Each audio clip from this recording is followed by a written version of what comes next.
ओम मंडकादी पदार्थ गोपनीय मार्तंडा शिक्षापणे।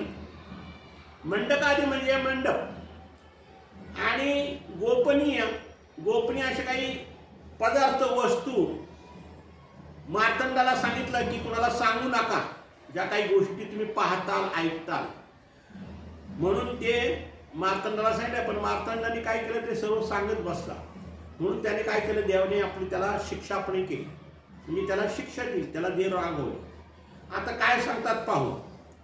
बहुतेक त्या दिवशी पोळ्याचा सण होता। आता देवाच्या टायमाला 800 वर्षापूर्वी हे सण होतेच। आता जे आपण सण करतो, होळीचा सण, पोळ्याचा सण, मकर संक्रांत, तिळगुळाचा सण, असे जसे आता हे सण आहेत आपल्या हिंदू धर्माचे, ते सण पूर्वीपासून आलेले। तसं देवाच्या काळात एकदा पोळ्याचा सण होता।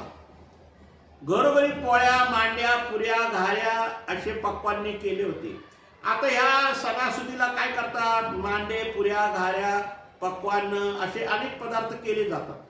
त्यामुळे त्या दिवशी भक्तजनांना प्रत्येकाला भिक्षेला तसे पदार्थ आले होते आणि भक्तीनानं सुद्धा असे वेगवेगळे सणासुदीला चांगले चांगले पदार्थ यायचे। एरवी काही शिळं पाकळी यायचे, इटलेलं विटलेलं यायचं, परंतु सणासुदीच्या दिवशी मात्र चांगले पदार्थ यायचे। भक्तिजन भिक्षा करून आले, त्यांच्या जोडीत दृष्टिपूत करतात, प्रत्येकाच्या जोडीत आम्हाला सणाचे पदार्थ दिसले।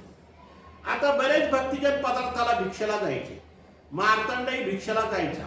परंतु या वेळेला काय झालं गंमत, की सगळ्यांच्या भक्तिजनांच्या झोळीमध्ये सगळे सणामध्ये आलेले गोड पदार्थ दिसत होते, म्हणजे मांडे, पुऱ्या, घाऱ्या असे पंचपक्वान्न पदार्थ दिसत होते आणि ते पदार्थ आले भी होते।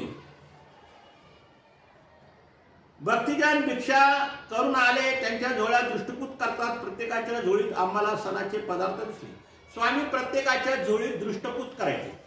दृष्टपूत करायचे म्हणजे त्या झोळीमध्ये असलेले जे पदार्थ आहेत त्या पदार्थावर आमचे स्वामी काय करते, दृष्टी फिरवायची। दृष्टी का फिरवायची, याला अनेक कारण आहेत। दृष्टपूत का करायचे, याला अनेक कारण आहेत। कारण परमेश्वराने पदार्थ दृष्टपूत केल्याशिवाय त्या झोळीमध्ये असलेला जो पदार्थ आहे तो राजस तामस असतो, विकाराचा असतो, विघ्नाचा असतो आणि त्या पदार्थापासून आपल्याला शारीरिक मानसिक त्रास, इजा होण्याची भीती असते, धर्मावरून घसरायची भीती असते। म्हणून हे राजस तामस पदार्थ असतात। ते राजस तामस त्यावरचं ते गुण नष्ट होण्यासाठी आणि तो पदार्थ सात्विक होण्यासाठी आमचे स्वामी काय करते, पदार्थ तो दृष्टपूत करायचे। दुसरी गोष्ट, स्वामींनी तो पदार्थ दृष्टपूत केल्यामुळं तो जो पदार्थ आहे तो प्रसादोत व्हायचा आणि भिक्षांना सव्वापळ अमृत आमच्या स्वामींनी सांगितलेलंच आहे। भिक्षा हे सव्वापळ अमृत आहेच, अमृतासारखं सामर्थ्य आहे, पण ते कधी विधियुक्त भिक्षा केली तर, नाही तर करायची म्हणून केली त्याचा काही उपयोग नाही। भिक्षा कशी मागावी, कुठं मागावी, कुठं मागू नये, याला सगळे स्वामी नियम घातलेले। ते नियम ज्याला माहिती असेल त्यालाच ते सव्वापळ अमृत होतं आणि तेच खरं पदार्थ सात्विक असतात। नाहीतर मग काही पदार्थ विघ्नाचे असतात, जसं छद्रवासाला भिक्षेला न जाता ती कुत्र्याची वांती खाल्ली आणि त्या धर्मावरून जसं तो वाया गेला ती रजतम पदार्थ खाऊन, तसं या पदार्थापासून सुद्धा आपण धर्मावरून घासायची भीती असते। यासाठी प्रत्येक भक्तिजन आमच्या स्वामीच्या ठिकाणी झोळी नेऊन त्या झोळीमध्ये पदार्थांना स्वामी काय करते, दृष्टपूत करायचे। मार्कंड्याच्या झोळीत मात्र फक्त भातच दिसला। आता पहा किती विचित्र प्रकार आहे। सगळ्यांच्या झोळीमध्ये पदार्थ होते आणि मार्कंड्याच्या झोळीमध्ये पदार्थ न दिसता फक्त भातच दिसला। म्हणून आम्ही त्याला विचारले, का हो, या सगळ्यांच्या भिक्षेत पदार्थ आले आणि तुमच्या झोळीत आले नाही ते का? मग स्वामी प्रश्न केला मार्कंडाला, अहो सगळ्यांच्या ठिकाणी ते मांडे, पुऱ्या, घाऱ्या सगळे पंचपक्वान्न आले आणि तुमच्या झोळीमध्ये तर फक्त भातच दिसतोय, असं कसं काय? यावर मार्तंड काय म्हणतो पहा, जी मी उदास भिक्षा करतो त्यामुळे नाही आले। मार्कंड नेहमीप्रमाणे रेटून खोटं बोल। आता हा मार्तंड म्हणजे बाईसाचा भाचा होता आणि बाईसाचा लाडका होता। मग आणि त्याला बघा काही जीवांचा प्रसव ईश्वरापर्यंत कसा पोहोचतो, की तो परमेश्वर असं बी खोटं बोलतो. आता ह्या जीवाला समजायला पाहिजे की परमेश्वरावर सर्व जाणताय, अनंत सृष्टीवर त्यांची नजर फिरते, अनंत सृष्टीत काय काय चाललंय ते जाणू शकतात. आणि तू झोळी कशी माहिती, कुठं माहिती, कुठं पदार्थ कसा आणलाय का देवाला माहित नाही. तरी तो देवाला काय म्हणतो, रेटून बोलतो, जी जी मी उदास भिक्षा करतो.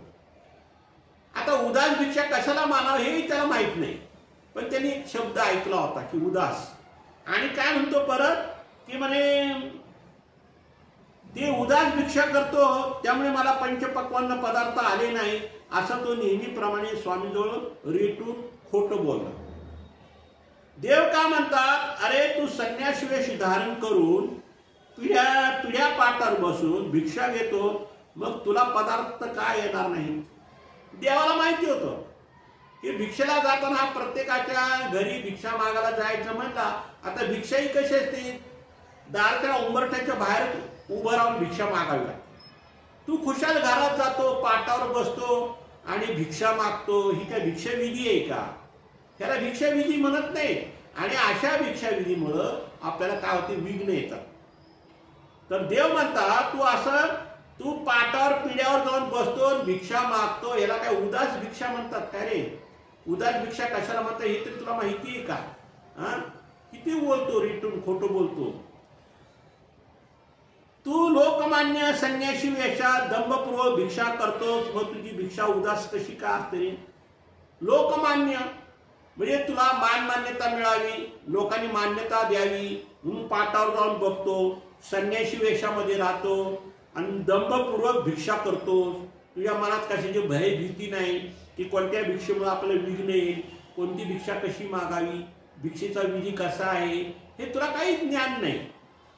आणि खुशाल म्हणून तुम्ही उदास भिक्षा मागतो. उदास भिक्षा कशाला म्हणतात? असं ताटा पाटावर बसून भिक्षा मागण्याला उदास भिक्षा म्हणत नाही. उदास भिक्षा हा विषय वेगळाच आहे. आणि तू काय करतो, आमच्याशी खोटं बोलतोस. आम्ही त्याला अधिकच खोटत विचारले, तितक्यात बाईसाचा स्नेह आप्तत्व आपले पण नेहमीप्रमाणे उफाळून आले. आता देव त्याला रागवताय, त्याची एक तर मोठी चूक होती. पहिली गोष्ट, चूक करून तो रेटून खोटं बोलतो, ही दुसरी गोष्ट. आणि तिसरी गोष्ट म्हणजे की बाईने हे सगळं ऐकलं, देव रागवलेले आहेत मार्तंडावर. म्हणून बाईसाला काय झालं, त्यांचा तो भाचा असल्यामुळं बाईसाचं स्नेह, आप्तत्व आणि आत्मत्व आणि हे सगळं काय केलं, उफाळून आलं. तिला वाटलं की स्वामी का रागवतात, माझ्या भाच्यालाच का रागवतात, दुसऱ्याला कोणाला काय बोलत नाही तर माझ्याच भाच्याला का बोलतात, असं त्यांचं स्नेह उफाळून आलं. त्या आम्हाला विरोध करीत म्हणाला, बाबांचे काहीतरीच असते, तेथे काय त्याची माय माऊली आहे, काय बहीण आहे का, त्याला तिथं वाढल. म्हणजे बाईसाने उलटा कडे घेतला. काय कडे घेतला की म्हणजे त्याची काय तिथं माय माऊली आहे, तेव्हा त्याला तिथं कोण पंचपाकवांना खायला घालल.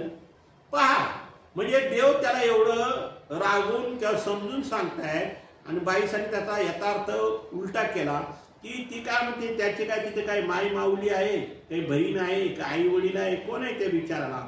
अहो, बिचारा उदास भिक्षा करून आला असून देखील बाबा त्याच्याजवळ विश्वास ठेवीत नाही.